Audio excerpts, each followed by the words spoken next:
Today I am going to be opening this box of mystery art supplies and making something with what's inside. Maggie from Creating Cute Art has tagged me in the Artbox Takeover challenge, and how it works is a bit like a scrawler box or an art snacks box, except this box is curated by art YouTubers for art YouTubers. So Maggie picked out everything in this box for me. I have no idea what's inside, and when I'm done, I will be packing it up with a whole new set of supplies and passing it on to another art YouTuber. The whole idea behind this challenge was started by Jude over at Jude and Her Pencil, and she sent the box to Jake at Doomsayer Designs. Yeah, the new trend she's starting called Artbox Takeover. I'm assuming that's your hashtags. I don't know how the internet works. Who sent it to Miranda at Alkali Creek Art. Hello, my art-loving friends. Who sent it to Maggie at Creating Cute Art. Welcome, time for some art fun. Today, it's a lot of fun. Who sent it to me. Here we are. And you will have to stay tuned till the end of this video to see who I am sending it to next. Also, I will have links in the description to all of the artists mentioned here so you can easily check them out. I cannot wait to see what Maggie has sent me. So, without further ado, let's jump in. We have a supplies menu. Excellent. Oh my gosh, this is like one of those bags that my mom used to wrap our Christmas presents. She would reuse them every year, and this is exactly what they looked like. Oh my gosh, that's like my childhood right there. I'm just gonna set that aside. There's a little note here that says good luck. Let's take a look at, should I read the supplies menu? You know what? I'm not gonna read this. I'm gonna go through the supplies one by one, and then we will refer to this as needed. So let's see, we've got Gold Line Watercolor Studio Pad. It looks like really nice watercolor paper. Ooh, I see a paintbrush. I am so in need of new paintbrushes. It is a Filbert size 4. It feels so soft, and it has such a long handle. All right, that has me excited. Is there paint in here? I don't know. Ooh, we've got another paintbrush. This one is a Princeton Heritage size 6 round. She's kind of taped something around the... That's so thoughtful of her. Oh my gosh. Can I get it off? All right, there we go. This is probably like my favorite type of brush, is just a simple round brush. I'm excited to use that. And then we've got a King Art Inkline pen, 3mm. It looks like it is like a sepia color or a brown. And this must be some kind of Japanese pen. So it looks like we have a fine brush tip. And then on this side, we've got like an actual bristle brush tip that looks so fine. So fine. Can't wait to try that. Ooh, a couple sheets of this toned and very softly textured paper. I'm not sure what this is. All right, I might have to check the supplies menu to find out more about that, but we're gonna jump into this bag. This has me so excited. Oh my gosh. She's made a challenge for me. All right, there we go. Ooh, what is in here? I am just gonna dump it all out in the middle, get it all out in the open, and then we'll go through it. We've got more watercolor paper. This is the Strathmore 400 series cold press watercolor paper. A little roll of washi tape. It's got all kinds of cute sayings on it. Bloom where you're planted, be your own kind of beautiful, dare to be different. We've got a Pigma brush pen, and this one is in red. That is so cool. This is right up my alley. It's got a Stettler Tri-Plus fine liner. This one is also in red. Okay, hold on. So the next thing that I'm seeing in here is actually this Tombow Fudenosuke brush pen. This is the soft one. These are one of my favorite brush pens, and I literally just added one to my cart on Jet Pens because I need a new one, and here it is. I haven't ordered that yet, so excellent timing. These are the Ohuhu Art Gel Pens. Didn't even know Ohuhu made gel pens. We've got a metallic gold and a either white or metallic silver. I think it's a white.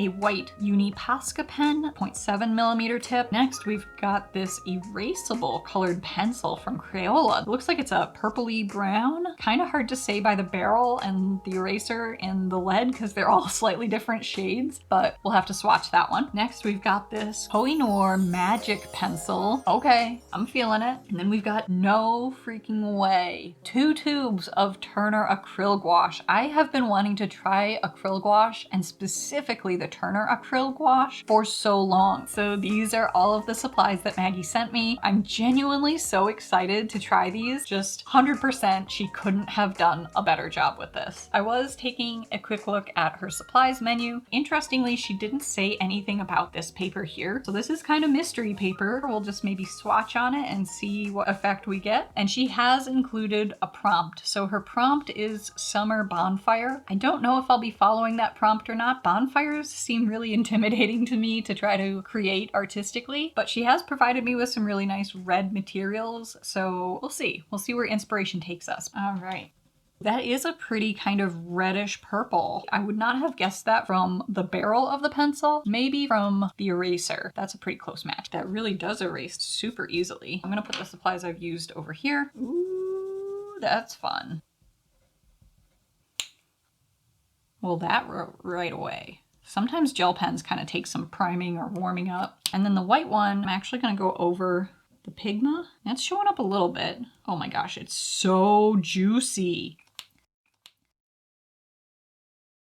And then this side, oh yeah, that's a real brush. You kind of get that dry brush effect on this textured paper. And you get a nice fine line probably. I'm just very shaky today, you guys. I actually do a lot of hand lettering and brush pen work, but some days my tremor is really bad, like today, but that's okay. I like how you can build that one up. All right, and last but not least, we have the Turner acrylic gouache. We've got the jet black and the permanent green middle. All right, that works. And I'm gonna be testing out the number 4 filbert brush. All right, let's start with the green. The consistency of it is definitely a little bit different from regular gouache. Okay, even though it's a bit watered down, that is pure black. Okay.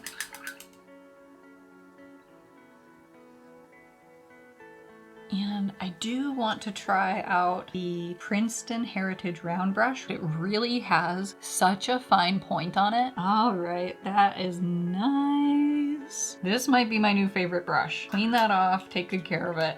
Actually, I want to make sure that this is totally waterproof. I know the Tombow is pretty waterproof. This other one, not so much. All right, good to know. What about the Stettler? Okay, that's not waterproof. What about the gold gel pen? Ooh, that's doing the same thing as the Stettler fine liner. We've got the brown pen. That one is completely waterproof. So Summer Bonfire was Maggie's prompt.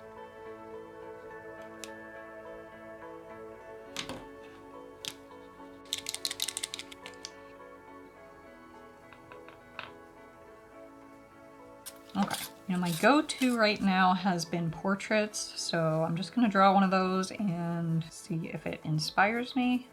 Okay, so I've sketched a face and nothing's coming to me yet. I'm kind of thinking like a dark green cloak maybe, and this character, maybe her name can be Summer, I don't know. And then I kind of want to take the fire idea and just be a little less literal with it. I think just doing fire as the main focus, I'm not gonna be able to do it well enough, you know? We've gotta have mysterious curls of hair down in front of the face. Don't ever let anyone tell you otherwise. If you want mysterious curls of hair, you can have them, okay? It's one of the joys of being an artist. You get to do whatever you want. Let's see how moody I can make our eyebrows. I don't know how I'm gonna incorporate this. I'm tempted to try to use all of these supplies in the image. I know that's not necessary to be part of the challenge, but I don't know. Could I incorporate the crazy colors? Let me try my idea of mixing. And what about this one? Yeah, okay. Okay, we have another color to work with, people.